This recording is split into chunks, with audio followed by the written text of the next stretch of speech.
आणि मग 2024ला चला वाटलं होतं, मी साहेबा भाईंना म्हटलं की महाराष्ट्रामध्ये परिवर्तन झालेलं, त्यामुळे नक्की सत्ता महाविकास आघाडीची येणार आणि राजन साहेबचं चुकलेलं हुकलेलं सर्व मंत्रिपद पुन्हा मिळणार. पण नियतीच्या मनामध्ये वेगळं होतं का शिंदे साहेबांकडे सुद्धा दिघे साहेबांची आलेली दैवी शक्ती आहे असं म्हणावं लागेल. 24 तासातले जवळजवळ 20 तासाच्या वरती काम केलं जातं, ती एक वेगळी दैवी शक्ती आहे हे तुम्हाला मला माहिती आहे.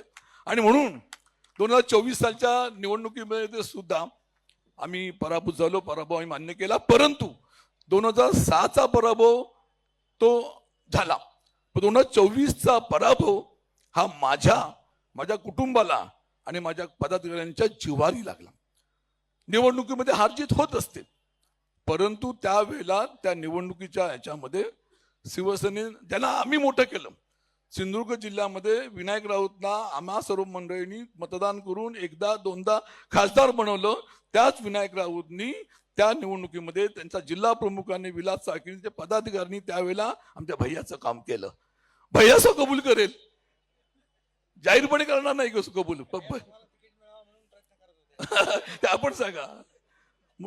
आणि म्हणून अशा ह्या पराभवाचं नक्कीच जिव्हारी लागलेलं आहे. राजन साळवी आणि त्यांचं सर्व कुटुंब आणि त्यांच्याबरोबर आलेले सर्व पदाधिकारी आणि कार्यकर्ते यांचं शिवसेनेमध्ये मनापासून स्वागत करतो, मनापासून त्यांचं अभिनंदन करतो.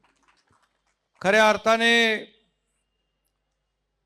राजन साळवी हे नगराध्यक्ष होते, रत्नागिरीचे जिल्हा प्रमुख होते, उपनेते म्हणून त्यांनी काम केलं, अशी अनेक पदं भूषवली. आमदार किती वेळा होते तुम्ही?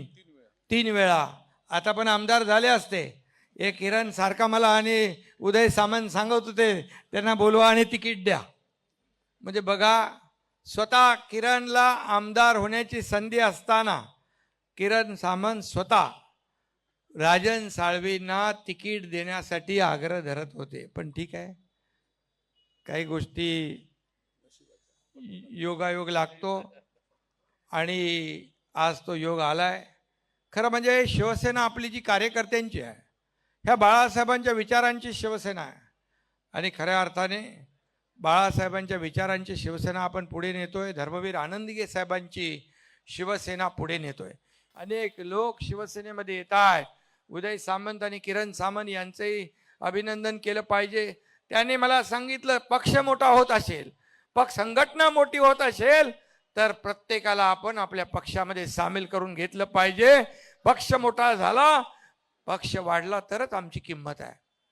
आणि म्हणून राजन साळवी, आपण देर आहे दुरुस्त आहे, देर आहे दुरुस्त आहे. त्याला म्हणतो ना आपण, सुबह का भुला शाम को घर लौटे तो भुला नहीं कहते. तुम्ही आमच्या परिवारातलेच आहात, तुम्ही आमच्या एक शिवसेना परिवारातलेच आहात आणि खऱ्या शिवसेनेमध्ये तुम्ही सामील झाले.